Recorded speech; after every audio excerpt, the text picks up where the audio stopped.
The NASCAR Iceberg. For a channel like ours where we want to be accessible for fans both new and old, there's hardly a better starting point. This video will serve as the perfect stepping on for anybody interested in the sport, covering topics from the most historic events and stats in NASCAR history, and eventually getting into the lesser known tragedies, oddities, and conspiracies that surround America's most popular motorsport. If you haven't realized, hi, this is Adam from Palmetto Pit Stop, our brand new YouTube channel.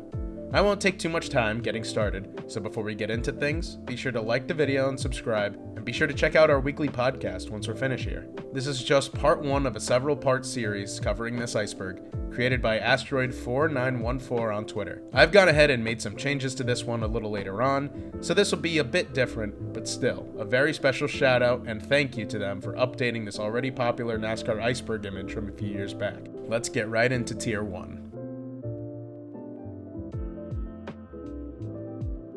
7-time champions.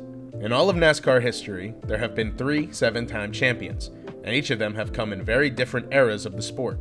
Richard Petty achieved his dominance in the early years of NASCAR, winning his first championship in 1964 and his final in 1979. Dale Earnhardt did so starting fittingly just a year following the King's 7th, winning the 1980 championship. Earnhardt dominated during the 80s and 90s. Finally, Jimmy Johnson won his first in 2006, and his first 5 were won consecutively. Considering how lucky a driver has to be nowadays with the win-and-in elimination style point system, it's unlikely that a driver will ever achieve such a level of domination again. The Cars franchise. Cars is a trilogy of movies focused around Lightning McQueen, a race car that competes in the fictional Piston Cup Series, a clear and obvious parody of the NASCAR Winston Cup Series. Several real-life drivers appear in the series with their names slightly changed. Darrell Waltrip, Dale Earnhardt Jr., Chase Elliott, Bubba Wallace all appear in these movies. Richard Petty even voices the King himself, with Kyle Petty voicing his son in the 3rd movie as well. Dale Jr. Dale Earnhardt Jr. is a now retired NASCAR driver who won 26 races in the Cup Series. He's also the son of the late great Dale Earnhardt. During his time racing, Dale Jr. was the perennial most popular driver, as voted on by fans. His career was cut short by concussions sustained through the years. He's now a great spokesperson for the sport, hosting the Dale Jr. Download, owning Dirty Mo Media, and JR Motorsports. Boogity. When Darrell Waltrip began his career broadcasting, he didn't like the blandness of announcing the start of the race as "the green flag is in the air." So he thought long and hard about how to spruce up such an exciting moment. After hearing the song "The Streak" by Ray Stevens one morning, the lyrics "boogity boogity" made it click in his head. Thus the phrase "boogity boogity boogity, let's go racing boys" was born, and the rest is history. Hail Melon. Because of the aforementioned elimination-style format, driver Ross Chastain was facing elimination in the penultimate race in the 2022 Xfinity 500. In need of a few points to make the advance into the championship race, Ross Chastain put the gas to the floor and rode the Martinsville wall to pick up 5 spots to advance to the championship round, where he'd go on to finish in the runner-up spot behind Joey Logano. The wall ride was outlawed the following season, but remains one of NASCAR's most viral moments. Left turns. If you've never watched a second of NASCAR, you still probably know that they turn left and only left in most of their races. 2001 Daytona 500. In what was setting up to be a heartwarming finish, with Darrell Waltrip calling his brother Michael Waltrip to his first career win in the biggest race of the sport, after what had been one of the greatest Daytona 500s ever, tragedy would strike when Dale Earnhardt crashed into the Turn 4 wall, taking the life of arguably the greatest driver of all time. To this day, it remains the last fatality in the NASCAR Cup Series. Playoffs.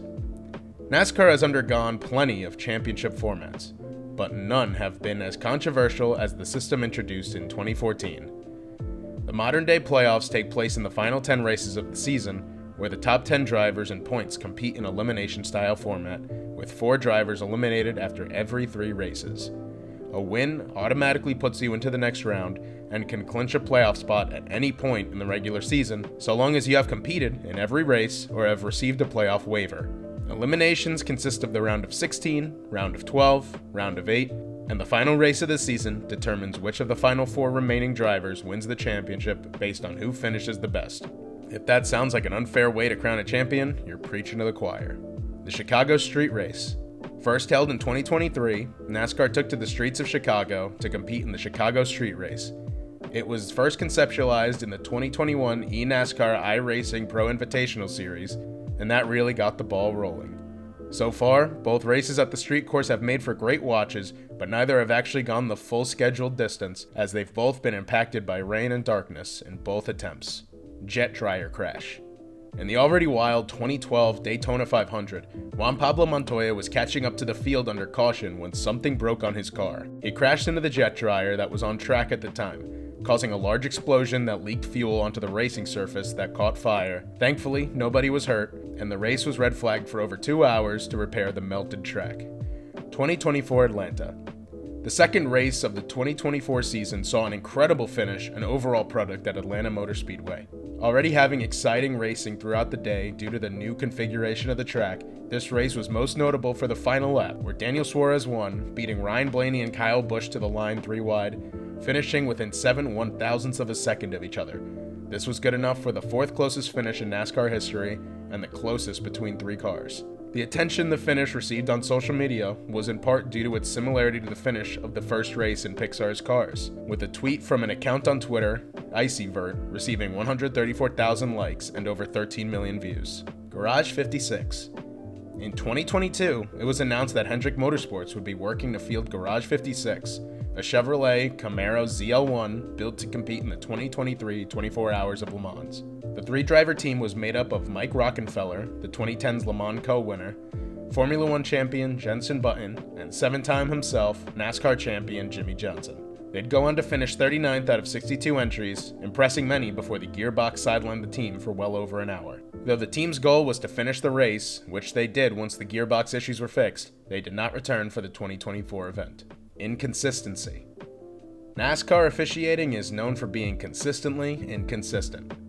Rulings that have major implications are more often than not extremely inconsistent with the precedents set in years past. Dale Jr. driving below the yellow line can get a pass on a superspeedway, but Regan Smith being forced below the line takes away his first career win. Earlier this season, we saw NASCAR hold off on calling a caution at Indy for a spun Ryan Preece that clearly couldn't get going again in overtime, yet immediately called a caution for Martin Truex Jr. scraping the wall at Michigan to lead to a more exciting finish. Fans and drivers alike have been calling for consistency for decades, but it's unlikely that they'll ever get it. The next-gen car.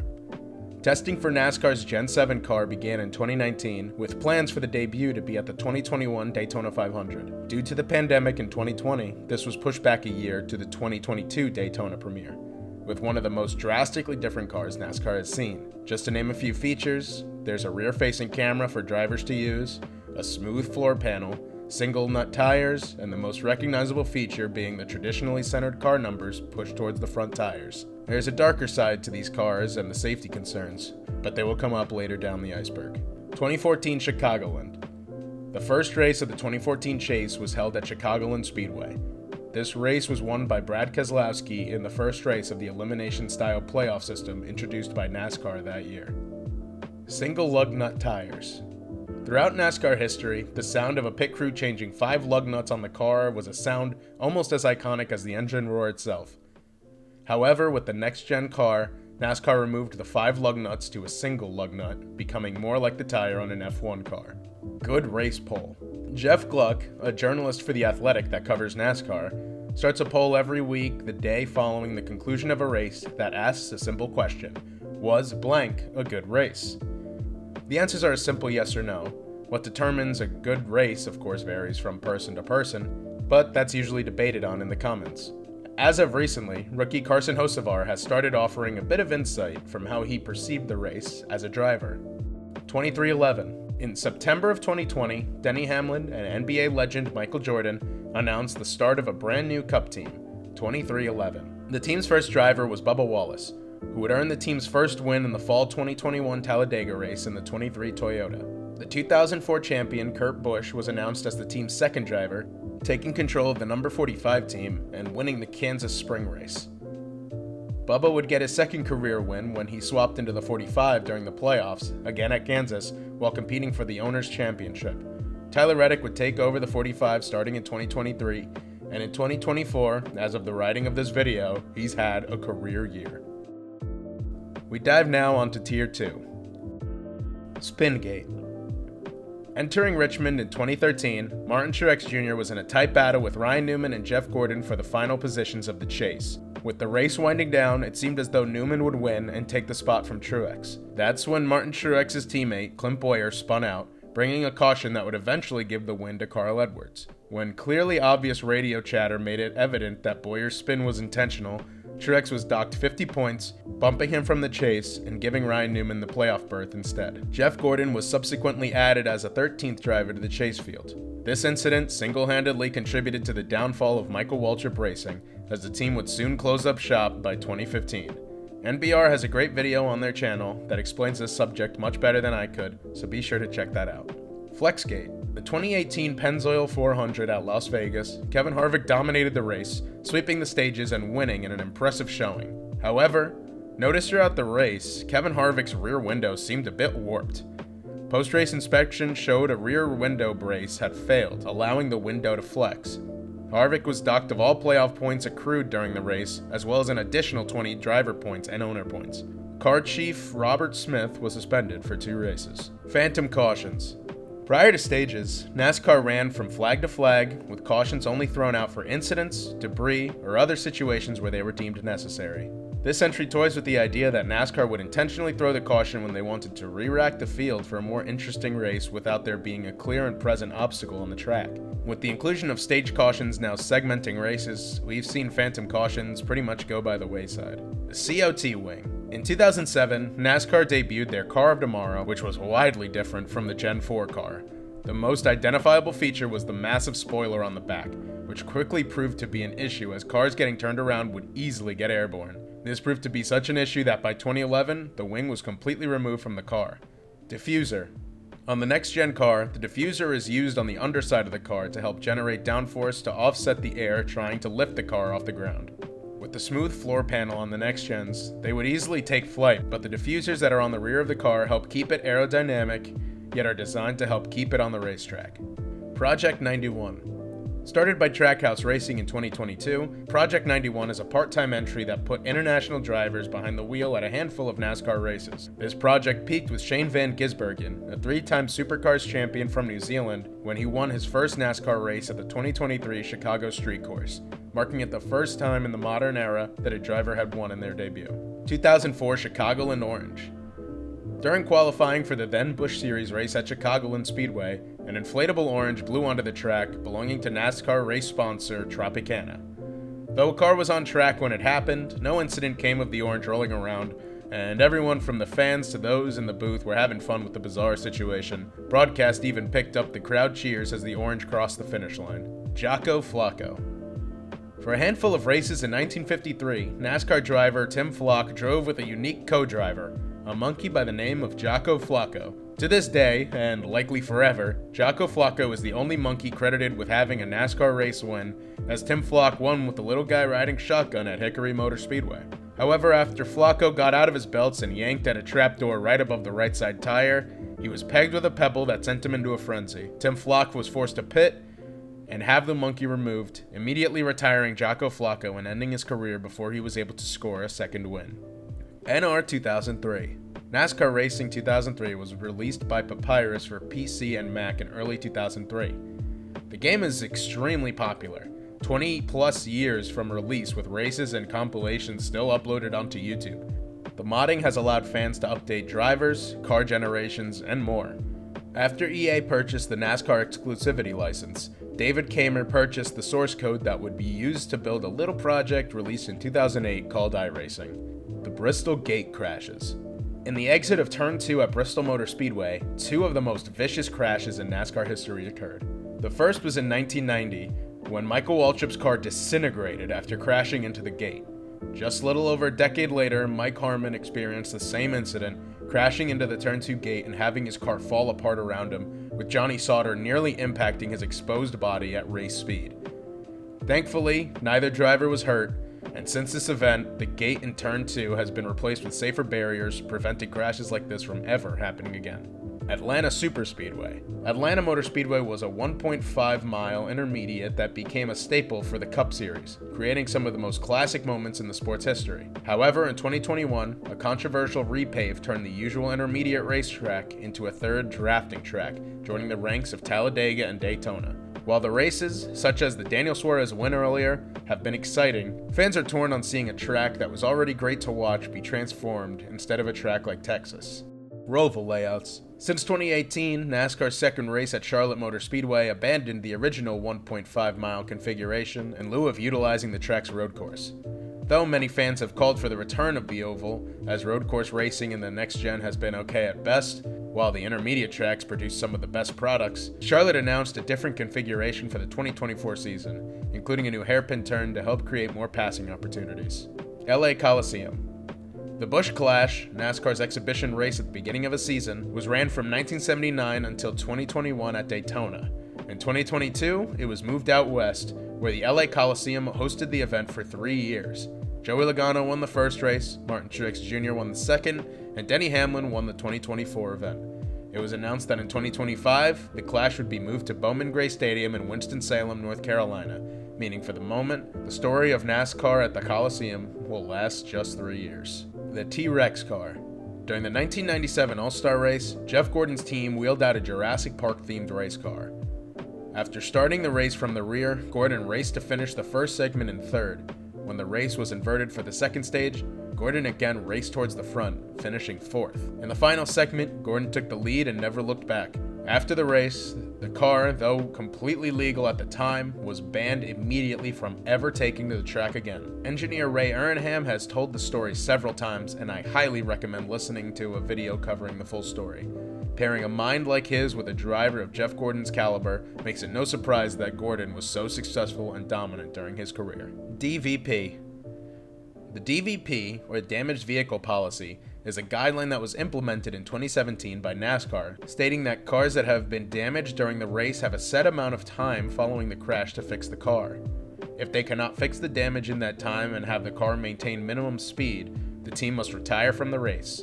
While I understand this was done for safety, as well as spreading debris around the track, it's upsetting to know that you will never see zombie cars like you did back in the day. BK Racing. BK Racing is a much larger story than this segment is going to be able to do justice for, so I highly recommend watching one of the many video essays on YouTube for details, but I'll give you the cliff notes. In 2012, the defunct Red Bull Racing team had assets purchased by Rob Devine, a Burger King franchise owner. These cars had the Burger King and Dr. Pepper logos slapped on them, which wouldn't seem out of place considering the name and who their owner was. However, as time went on, it was discovered that Burger King wasn't actually paying to sponsor these cars, and they were just allowed to put the branding on them as part of a licensing agreement. The team only operated until 2018, when BK Racing was liquidated of its assets. In 2023, Devine was indicted for using employee payroll taxes in other business ventures. For as much as this company did wrong, it did provide Matt DiBenedetto and Alex Bowman with their first starts in the Cup Series. Monza Madness. In the peak of the 2020 pandemic, Landon Castle helped organize a racing event on iRacing on the Monza circuit in Italy, featuring drivers from NASCAR, iRacing, IndyCar, etc. While all sports were on hold for the time being, Monza Madness seemed to be a great event that was unfortunately overshadowed by Kyle Larson having a little bit of microphone trouble. You're inside. You can't hear me? Larson would be released from his ride at Chip Ganassi Racing and suspended by NASCAR for the remainder of the 2020 season. Rain tires. In October 2020, NASCAR used rain tires for the first time during the playoff race at the Charlotte Roval. Rain tires, obviously designed for racing in the rain, hadn't been used in NASCAR before and were only used on road courses since their introduction in NASCAR. The wet weather tires were used again at New Hampshire in 2024, meaning regular races on ovals in wet weather is now officially on the table. Moonshine. During the times of Prohibition, moonshiners running illegal whiskey shipments through the back roads of the Carolinas was the breeding ground for some of NASCAR's best. Hall of Fame owner and driver Junior Johnson got his start modifying his cars to outrun the law, not only utilizing James Bond-level tactics, but also learning to maximize the performance of his vehicle to gain as much of an advantage as possible. Johnson wasn't the only one doing this, as the best drivers with these heavily modified vehicles were eventually organized into racing teams.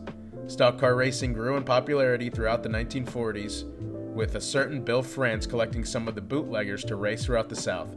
Finally, with rules and regulations in place, NASCAR was born on the blood, sweat, and tears of Southern moonshiners. The 2008 Brickyard 400.